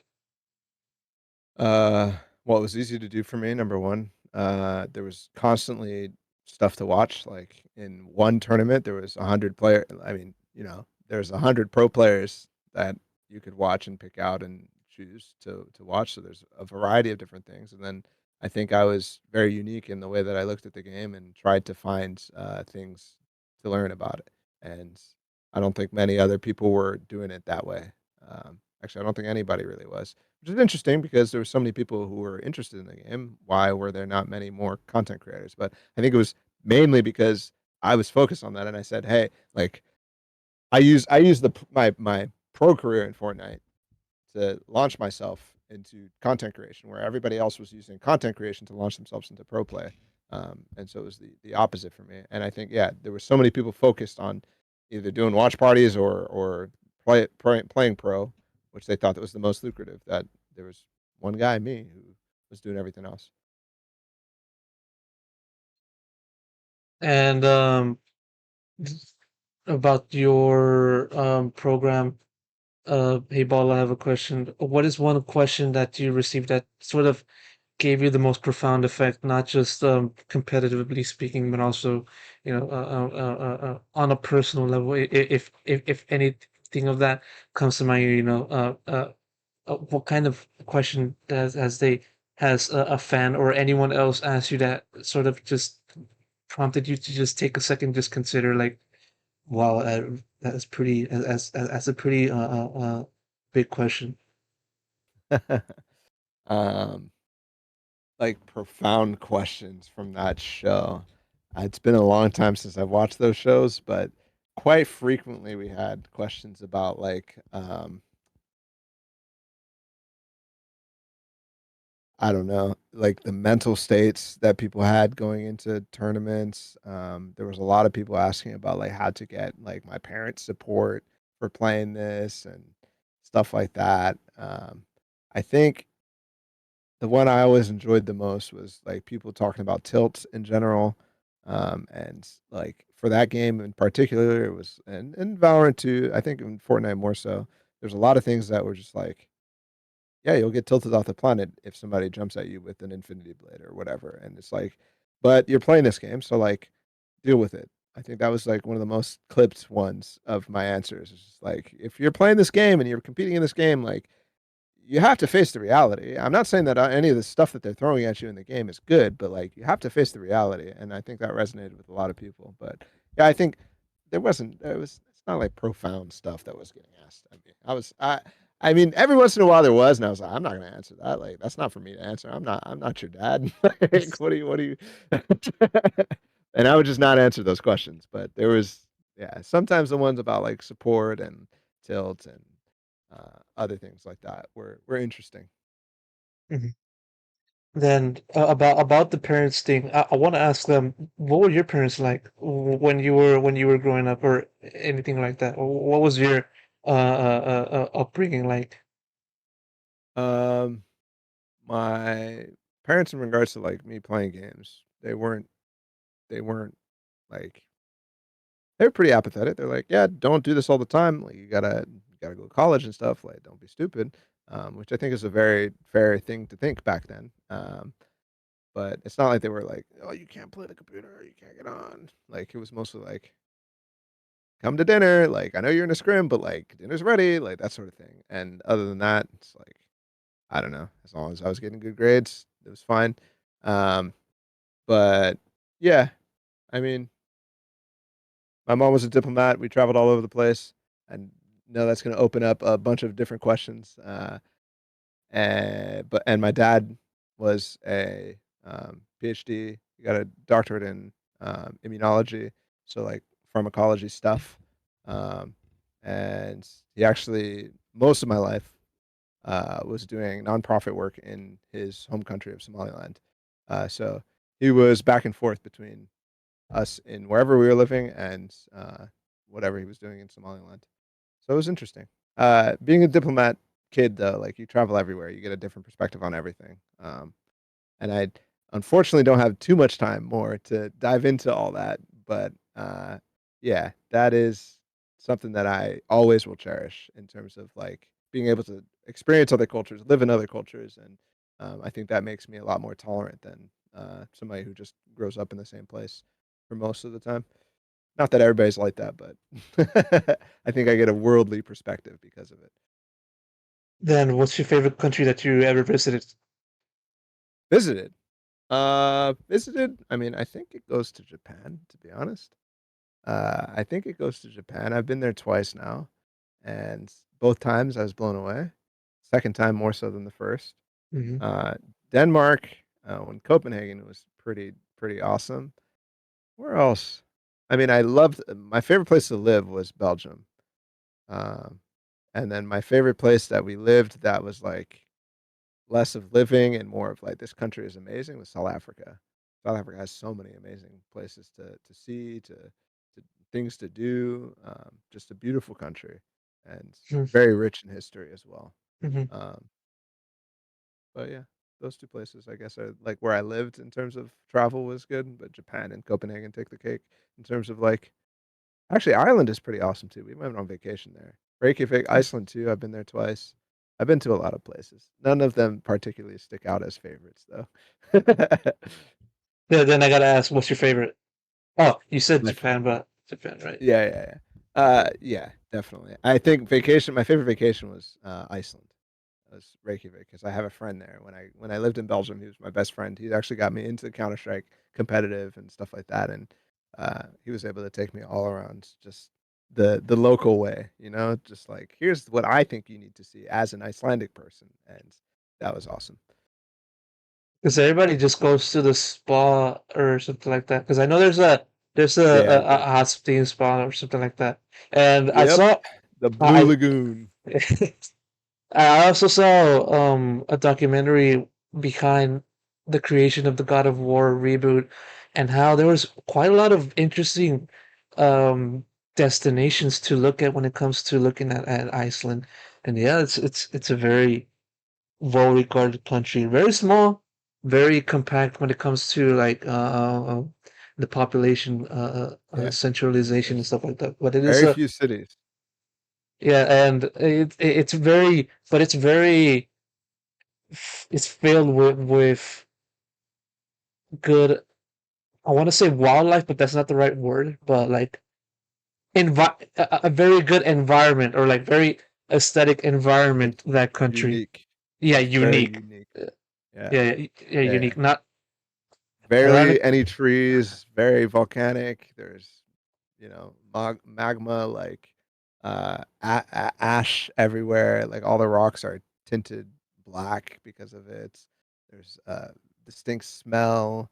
The mountain areas are very interesting. It's a super cool country. I've only been able to visit Mexico throughout my life, so that's the only country I've ever been to outside of the U.S. I've only also traveled to Dallas for a few events and also in Los Angeles a few weeks ago. So hopefully I can travel to more countries next year. I also plan on going to Los Angeles, but that's off the point. Um, Hell yeah. you mentioned Somaliland. It's not Somalia. This is different. Yeah, it's different. People don't know because they don't know about that, area of the country, but also, the, independence of Somaliland from Somalia is not recognized by most of the, international conventions. So the US barely recognizes it, the UN doesn't either.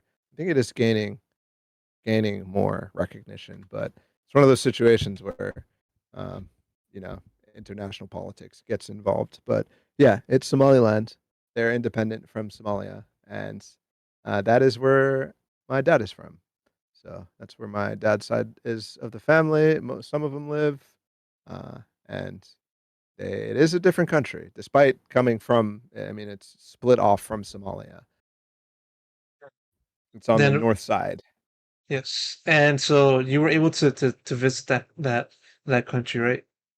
Yeah, I've been a few times, when I was young, like, before I was 15, probably. I've been 3 times, I think. Um, yeah, very cool to see where my dad grew up and also just a country that even when I was a kid and I, went every, like, 3 years or something like that, even when I was a kid, very much developing, from being a third world country to now being, it's probably still considered that, but, I mean, very much developed, much more infrastructure, many more hospitals, many more schools, many more everything. Much more stable place than it used to be, and definitely much more stable than Somalia itself. Oh, that is for sure, and that is definitely for sure. And how does your parents look at you nowadays? Now that you've been able to have such a stable a life, both in work and also outside of that. Now, how does your parents look at you nowadays? um, Extremely proud in most cases. When I first told my dad that I was going actually both of them, I told them at the same time, that I was going full time into esports. My dad was super excited for me because he knew that I was going to try because he was following. He was much out of all my family, he was the guy who was following my what I did the most. Like he would watch my streams, he'd watch my broadcasts and stuff like that. and yeah, he was excited because they did see me play, competitively when I was a kid a lot. But once I went into engineering, it was cool, but they knew that I kind of was interested in doing something else. So very excited, and now I mean, now I'm making good money. They see that I have a fantastic relationship. They see that I'm starting a family. Like they're proud. They're happy. Yeah, and that's definitely for sure.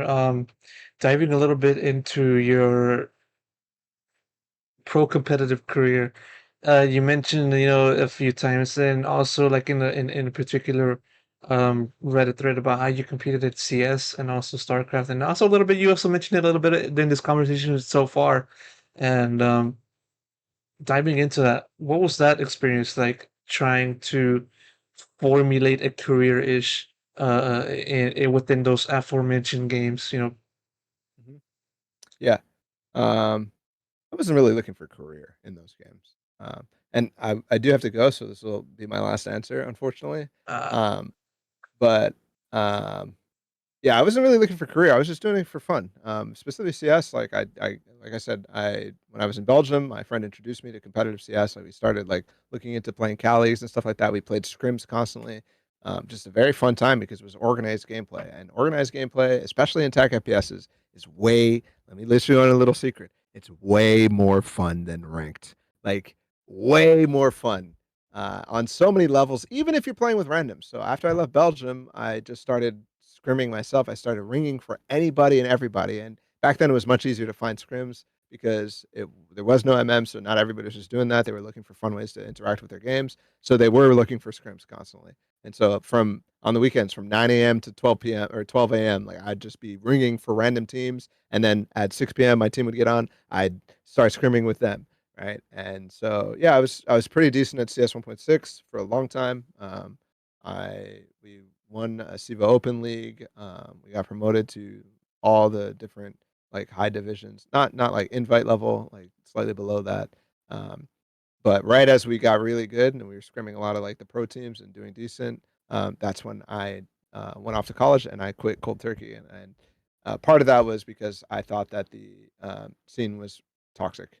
I didn't like how, in some cases, racist. I didn't like the like clique attitudes they had, that were they were always drug involved, they were always bullies, they were always, like, trying to be, like, tough and gang-like, and it just wasn't interesting to me, and I didn't want to be a part of it, and then I also thought, like, all the trash talking that went on online when everybody's just playing for fun, man, like, people were taking it way too seriously, despite there was a pro scene back then, it's just people weren't making that much money. I followed religiously the pro CS scene because that's how I got better, um but yeah, quit that.